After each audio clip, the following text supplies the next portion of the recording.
Mr. Butler, I'd like to start with a question for you.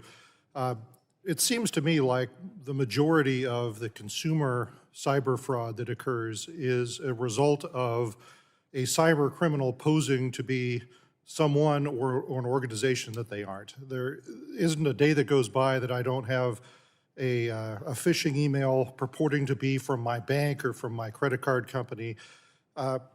It's gotten to the point where I don't click on any links in any emails. I'll go to a web browser and use a bookmark to make sure I'm going where I think I'm going. And I never enter a password anymore without double checking. If it's not on my electronic keychain and gets entered automatically for me, I ask the question, am I really where I think I am? But having said that, something happened the week before Christmas that just still blows me away with its sophistication. One of my employees in the private sector, not in government, got a text supposedly from me, which was unusual because I'm not involved with the day-to-day running of the company, but I'm the boss, so he responds to this text. The text said, are you doing anything? I need you to do something for me. And he said, sure, what do you need? And the text said, well, is there an Apple store nearby? And he said, well, yes, there is. And he says, this purportedly for me says, well, I'm trying to surprise the employees with some Apple gift cards. Could you go down and buy a bunch for me, and don't tell anybody, it's a surprise. And if you think about it, I mean, the level of sophistication in that cyber attack is stunning because they knew who I was, they knew my position in the company, they knew who the employees were, they knew what my cell phone was.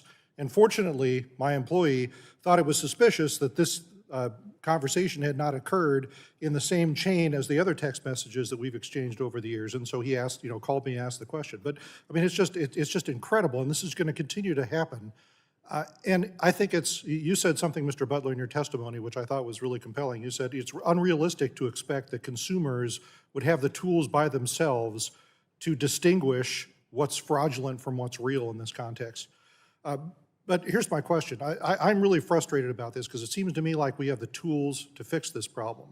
And it's the way that big companies do it. When you and I establish a relationship, we can exchange credentials, which establishes an encrypted communications path between us. And then not only when I get something from you can I verify that it's from you, but it's also end-to-end encrypted.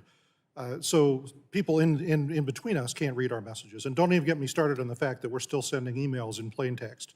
So why on earth, if we have the tools to solve this problem, and 90% of this cyber fraud goes away if we do that, why have we not done that?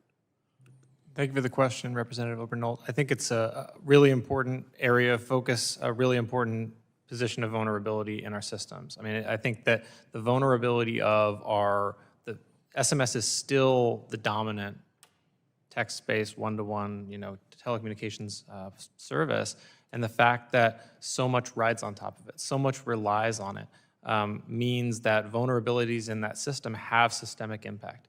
And I think we've simply not invested the resources and time necessary to solve this problem at the systemic level.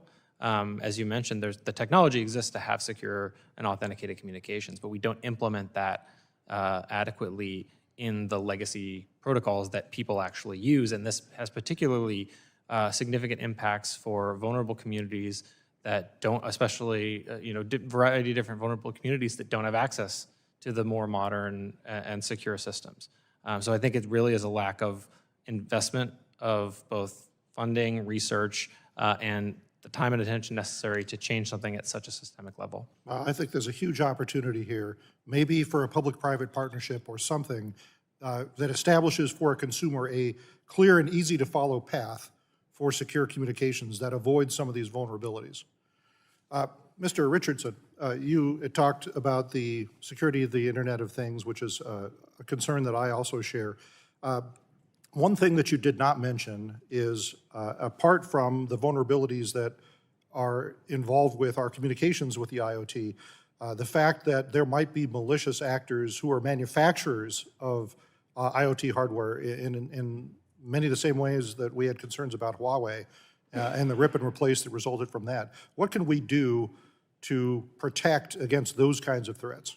Yeah, no, it's a really important point to that. And our approach and way that we think about that is open global standards. I talked about those principles early on for the Internet of Things. If you're going to be bringing billions of devices into the world, you want to make sure that they're as secure as possible. You do that by bringing as many players together, especially on the commercial side, who are interacting with these devices. And that's the core of what we do. The second part of that is you embrace standards that are open and transparent. All of this has to be done with sunshine and sunlight on it in order to be under the microscope of anybody that wants to examine how that particular technology is being brought into the market.